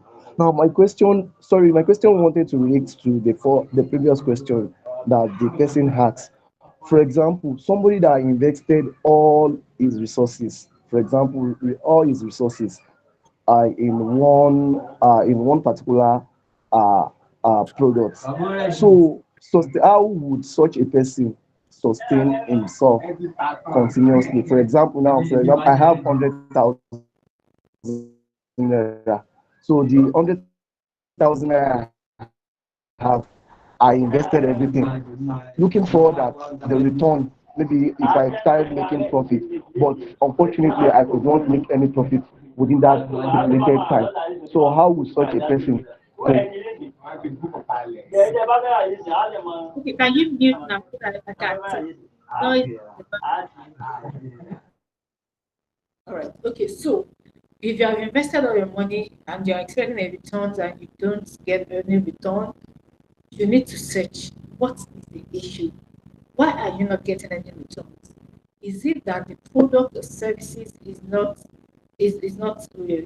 Of course, before you start a business or invest in a business, you're supposed to have done your feasibility studies and all of those things that you need to do, know how to get your money back, how you can make profit, what are the things you are going to do to sell, what platform should you market on, and all of that. If you have checked all of that and you're still not making profit, then you need to check, is it your pricing, is it the branding, what is it exactly is the issue? Because right now, what you can't focus on, if you are not, you remember the cycle, you need to earn before you save and you invest, and then you win and repeat. If you can't earn, you won't be able to save. So you need to get to the root of it. Why are you not making? Why are you not getting income? Why are you not making profits? If we can get to that root, I'll be able to speak to your question. But just search, what is it that you can do better? What are you not doing better? Is it sales? Is it the cost of doing business? What exactly is the issue? Because if you have invested all your money, they think you should get a return. And I understand Nigeria now, the cost of doing business is high. So I'm not, saying that you've done anything wrong. It could also be the issue we are all facing in Nigeria. But then you need to look for other ways. How can you, what can you do? What other skills do you have? How can you get more income from other things that you have, spending the time that you make um, money from this? If someone it's seasonal business, someone supposed, is it the same question? How can you get a revenue when your business is seasonal?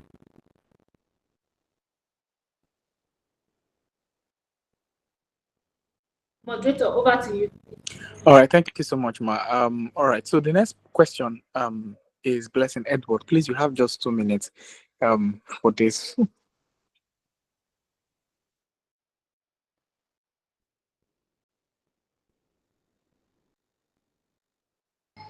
Hi, Blessing, are you there? Can you hear me?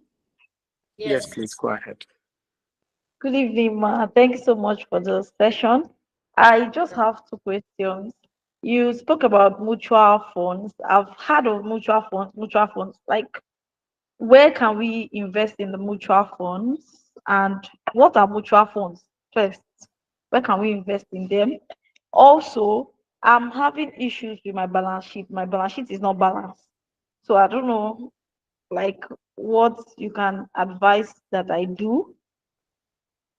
That's why. Please, there's this call coming in. There's a call coming in from my son. Please just permit me to pick it, or else we will not enjoy this section. Just give me 30 seconds, please. All right, Mom. Please, can we limit our questions to one? We don't have so much time and we have a lot of hands up.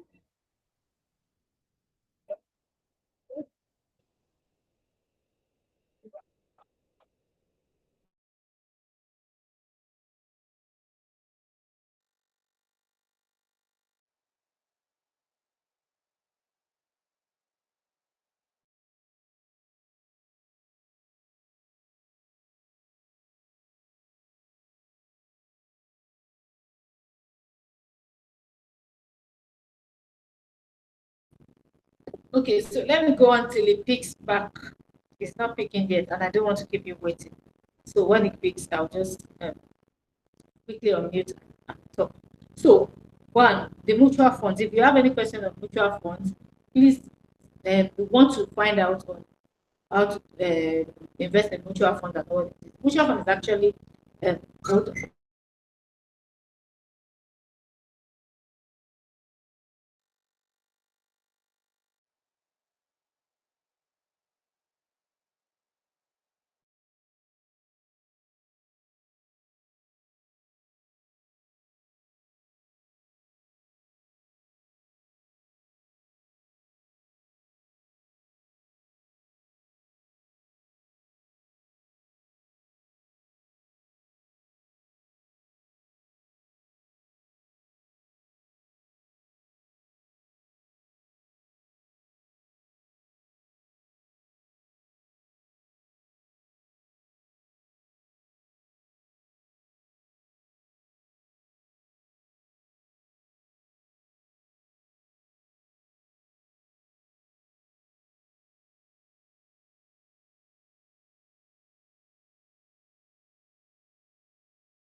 Yeah, she's currently muted. That's why you can't hear anything. She's talking to her son. She'll be back soon.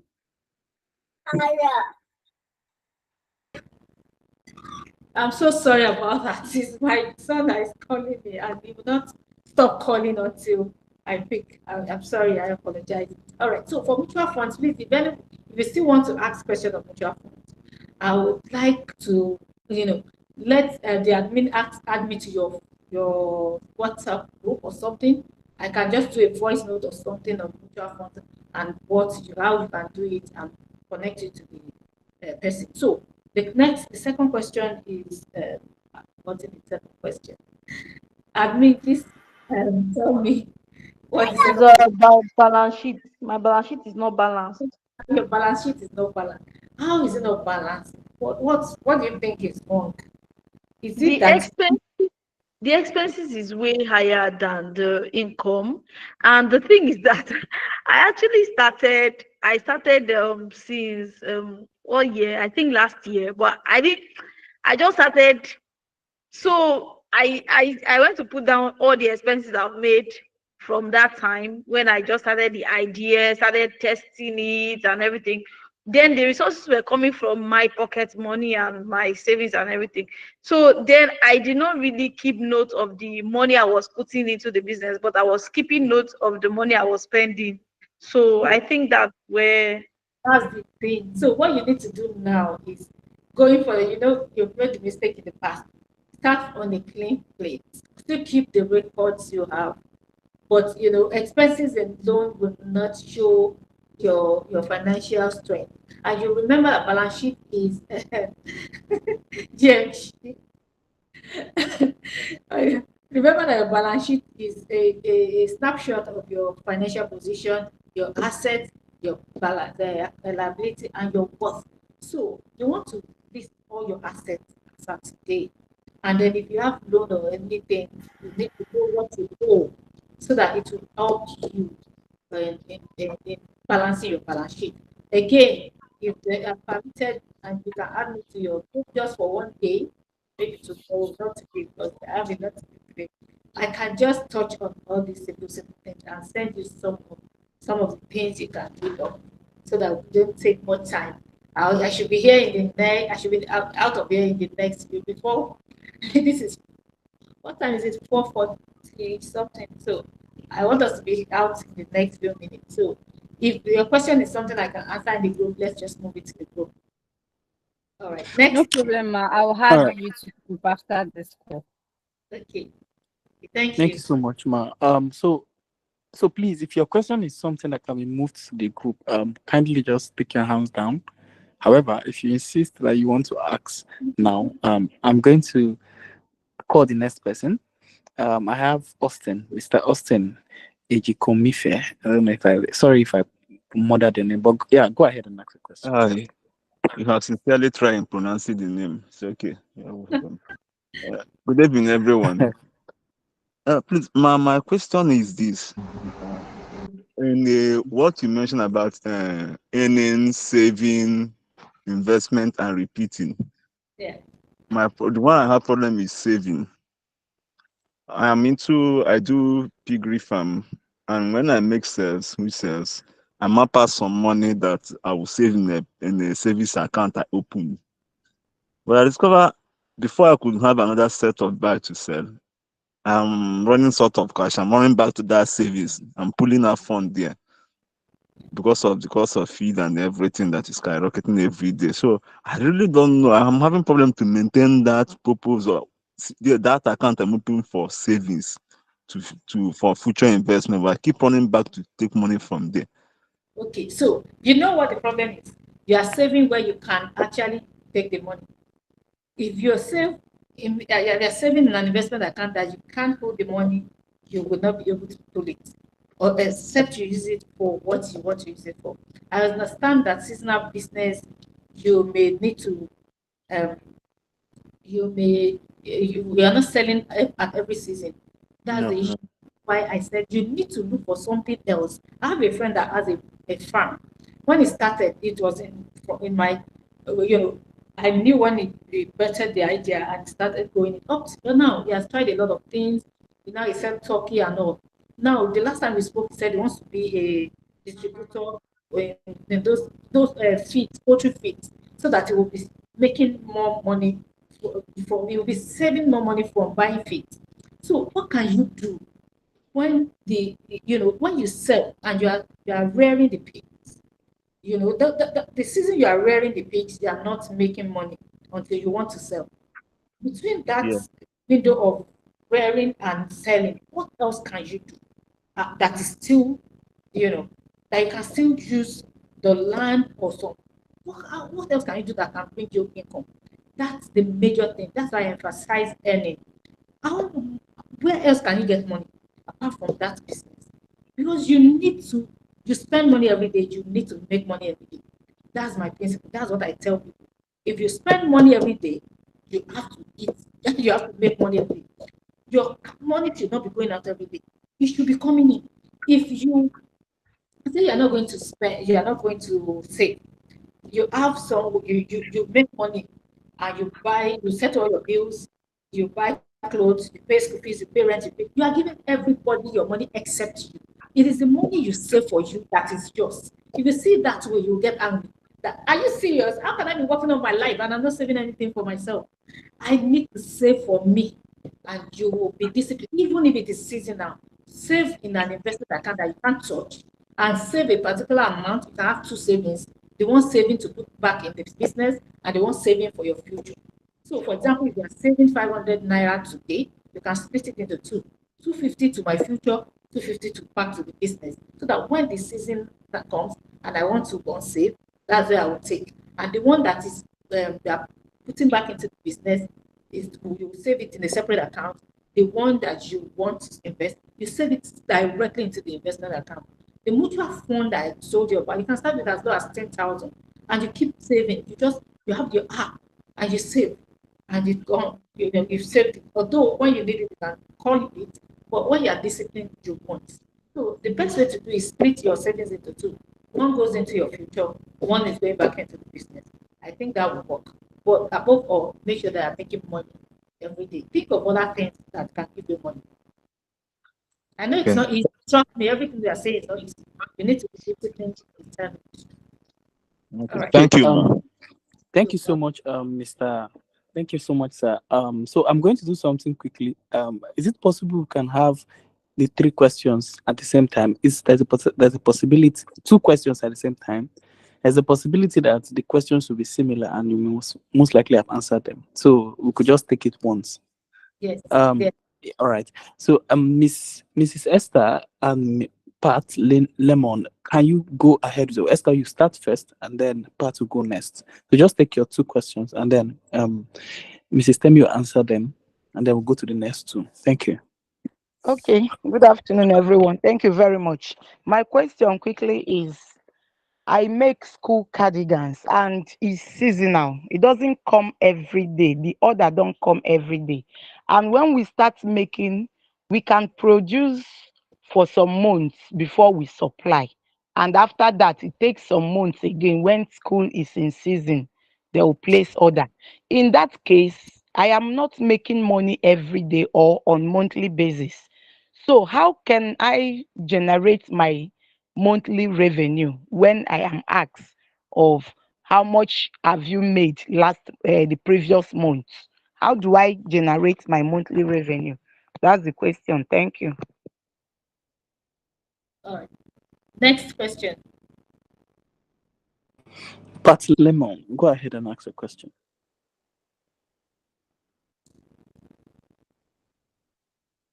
Please go ahead and ask a question, Pat.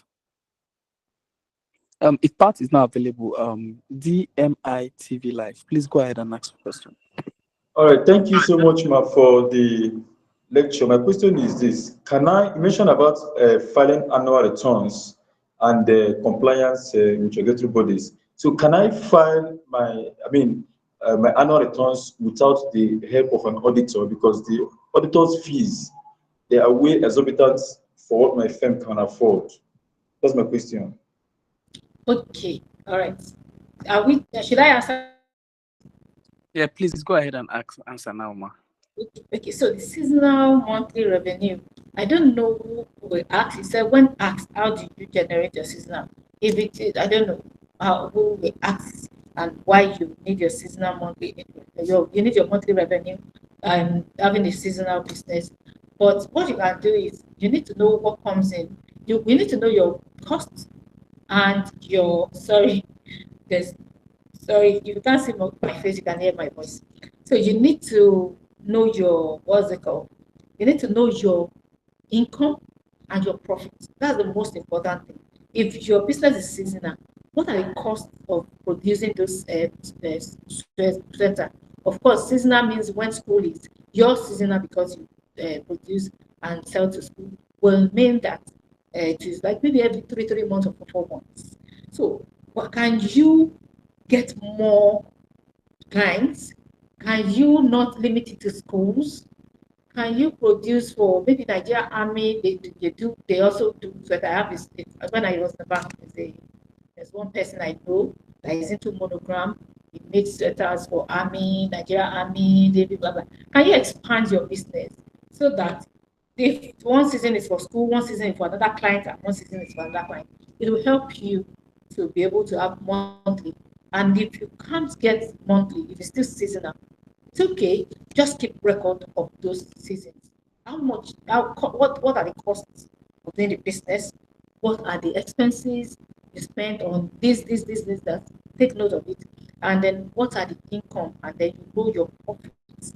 By the time you remove the income from the expenses. Okay?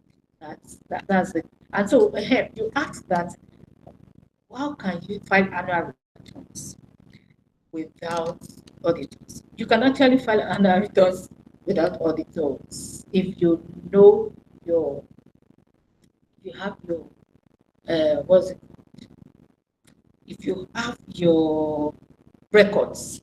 And because this is, I don't want to say this online, you can chat me up. I actually know how you can file your annual returns. I can help with that. You can collect my number from the admin and and connect with me. I don't want to say this because this is being streamed online. So you can get my number from the admin and Ugwumba. Who is on this? Who is using this Ugwumba Enterprise? I need to know your face. Chat me up. This your smile. Any other question?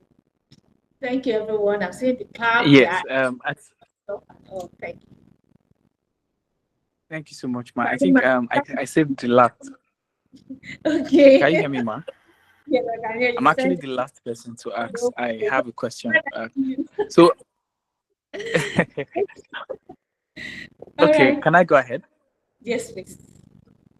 All right. So, my question, is a question, but I think it's also, I want you to also encourage us as well. As a founder, there are times where when you look at your, especially when your business is at the early stage, let's say something at the prototype level where you're still building the infrastructure to sort of get your products, out there, right? And, that stage sort of requires some level of financial injection. In the case where you've sort of built some financial traction, you've saved up, and then you're in this position where you need to infuse money into this and you're not getting any external funding. And if you want to even get something like a loan or debt financing or even equity financing, you might sort of encounter some challenges because an early stage startup, right? Now, what are the best ways? That's the question. But before I get to the question, I want to just emphasize on the chain of challenge, right? Now, in a case where you are faced with this kind of challenge, you have a product to build, you need to hire some few persons, you've burnt your entire money, and then you're looking at other people, they talk about building, having a balance, a track record, a savings, and you don't have any of that, right? What are the encouraging words to actually give to such a founder? Because it's something that would definitely that happens. I'm facing it currently in my journey, right? And sometimes I ask myself, am I different? Like, why is it happening? So, but I want to hear from you. What do you think should be the best approach, the best mindset? Do you suggest we get a job? Because to me, I tried getting a job I could not concentrate. It's like having a lot of things at the same time, and I had to focus on this to get the output, right, and all of that. So, but what do you think would be the best output to be able, best action to take to be able to get the best out of this process, this time frame as well? Thank you. Thank you. I like that you balanced the question. You also gave a suggestion of what one can do. I said you tried it. But before I answer your question, I want to laugh because you laughed and I've been looking for a way to get back at you. So let me laugh first. Okay, so that was just on the lighter mood. So honestly, I understand it is possible. A lot of people go into it has happened to me before. I set a plan that I was going to leave the bank in a particular year, and I set my goals. I started the business. I wanted to scale. It was not coming. I wasn't getting sales. It was not easy. And I understand that balancing it with 9 to 5 it was because I've gone through all of this. But then you need to keep your vision clear. And if you need to, I always say this, but people always wonder why I am. When I was in the bank, someone used to say, with all of these things you are doing, why are you still in the bank? You're supposed to have resigned and getting your business. But I have a plan and a goal. Apart from my personal plan, I have my family plan. Do you understand? I have the kind of school I want my children to go. I have all of that. And I know that I I can multitask. I can do a lot of. I'm restless. I can do a lot of things together. So why not have a 9 to 5, concentrate and still build my business alongside? Especially because the business was not for. So please, if you get a job that is in line with your passion, you will concentrate because you will enjoy doing the job. So I belong to JCI, an organization that empower young people to create positive change. And what I do is I I train. I train at JCI events for free, but I train people. And so all of the other things I was doing outside was giving me fulfillment in on my job. So when I get to do my work 9 to 5, I have a what's it called? I have it's actually I have my plan. What do I want to do from 8 o'clock to 6 p.m.? I will note it and I'll do it joyfully, knowing fully well that when I am done, I can go back to my 9 to 5 what I enjoy and do what I want to do. And when I know that, so you need to look for a balance because if your business you're not scaling and people are making, they won't tell you how they are making it. Some people are doing 3 or 4 or 5 jobs. As I have a contract to train with a particular what's it called? A particular company. If I mention the name, you will know the name. I won't want to mention the name. So I have a contract of training for them. Two different contracts of training, two different courses. That's another stream of income that comes to me in during weekend. So that's what I do during the weekend. So what can you do alongside the business that will bring you money and the comfort and the rest of mind that you need to focus on building your business, especially now that everything is not. So some people are into 3 9 to 5 jobs. Those of my employer will say you need to sign not to have a conflict of interest. But if you are not doing the same business that that employer is doing, and you are not, it's not there's no conflict of interest, or you are not, it's not affecting your input in this business. Why not? I think it's something you may want to try. If you think you have the ability, well, all you need to do is just make sure that it is in line with what you want or what you love or with your goals, so that you can concentrate in your 9 to 5 at the same time build your business. Another advice I'll give you is, now employers allow you to work 3 days a week online. So you can take a job that will not take your Monday to Friday, a job that you just go to work 3 times a week, and the other days of the week you can use it to mind your own business. I want to encourage you to keep moving. It's not easy. If you listen to the stories of other people that made it, trust me, it's not easy. They persisted, they put in their resilience, they work hard, they sleepless night, they plan, they change the goalpost. If you plan now, you are not able to that. Sometimes I have made a plan, they didn't work out. I have to keep planning. I keep planning. And you keep changing your goal, keep evolving, keep learning, keep being somebody of value. Trust me, it's going to be all right. And you're going to testify. And let me not sound like a pastor. You're going to be able to beat your chest to say that I made it. I stood, I worked hard, and I get it. Thank you very much. I hope that is inspiring. Yes, thank you so much, Ma, and thank you so much for such an insightful encouragement. And I think this is the end and the last question. The last question for today's section. I think there's something I want us to do quickly. Let's take a screenshot of this section and go on our social media, tag Mrs. Temi Alade and share a bit of insight on what this section has been for us. To me, I think I got massive value from today's section. I am really excited that we had the privilege of having her with us today.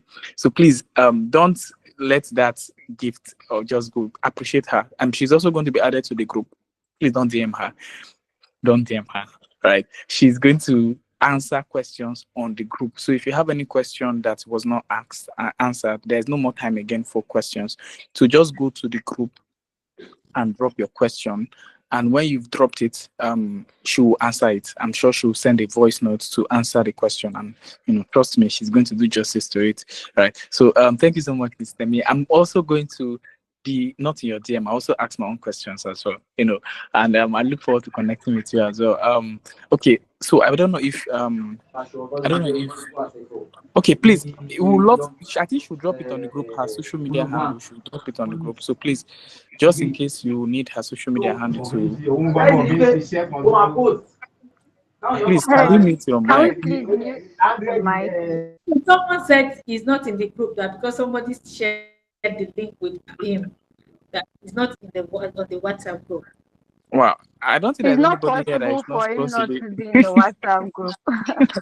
So you can connect with me, Temi Alade-Mustapha on LinkedIn, Temi Alade-Mustapha on Facebook, at Temi Alade-Mustapha on Instagram, then Twitter, same Temi Alade-Mustapha.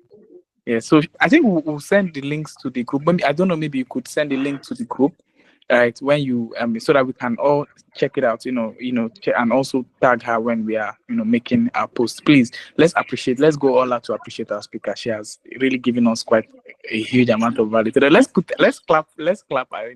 And while I hand over the mic to Thank you, Esther. Delight, Emmanuel, Akunda, Faith, Taiwo, Olaoye. Thank you. I can see you. I can see your clap, Isola, Esther, Betty, Amarachi, Delight. Thank you, Isola. Thank you, Sakura.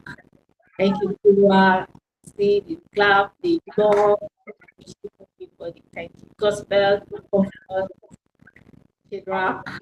It seems they don't want you to go. Don't worry, we'll meet in the group. All right. Thank you so much, Ma. Thank you so much. It was really an insightful question. As I was saying, can't the admin ask question as well? But I know how to get to your DM. So thank you so much. It was an insightful section. I'm glad. Thank you. Bye. All right. Bye, Ma. Thank you so much, my bye. All right. Bye, everyone. Thank you so for much, ma. attending Go today's your lecture. attendance sheet. Go Attendance my has been attendance sheet. shared. Thank you. Attendance has been shared. Attendance has been shared. Check your message. Check the message. All right. Thank you, everyone. Bye. Bye. Where will I check it? Please don't Your leave this comment call if you've section. not checked the comment section. No. You say?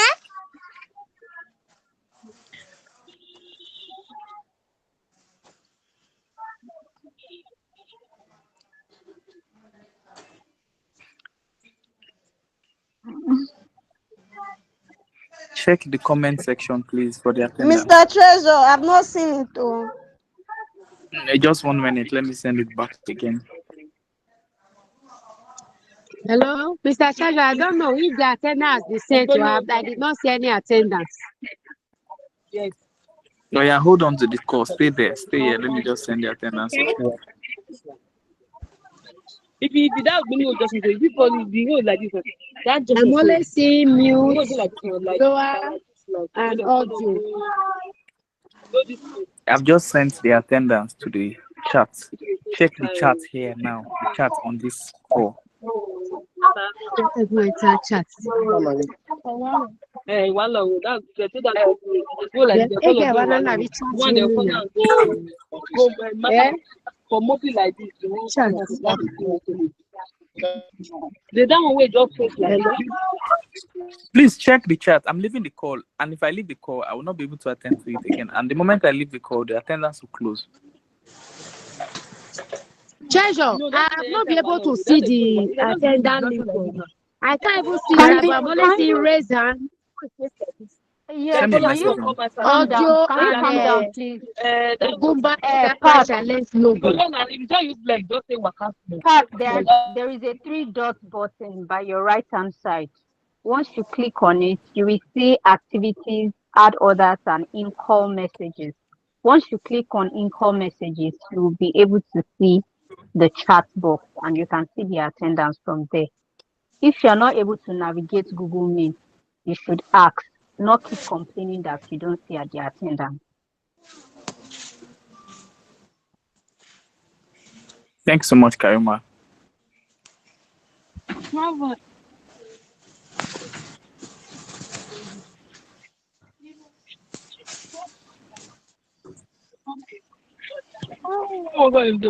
Is this yellow button by my right? All right, so send me a DM. Send me a DM, Pat. Send me a DM. Just you, Pat. Send me a DM and I'll give you the attendance.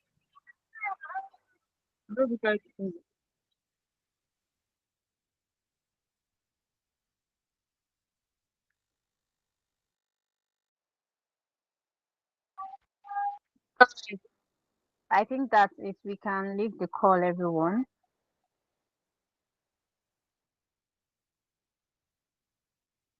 Or you want me to end the call? All right. Good night, everyone.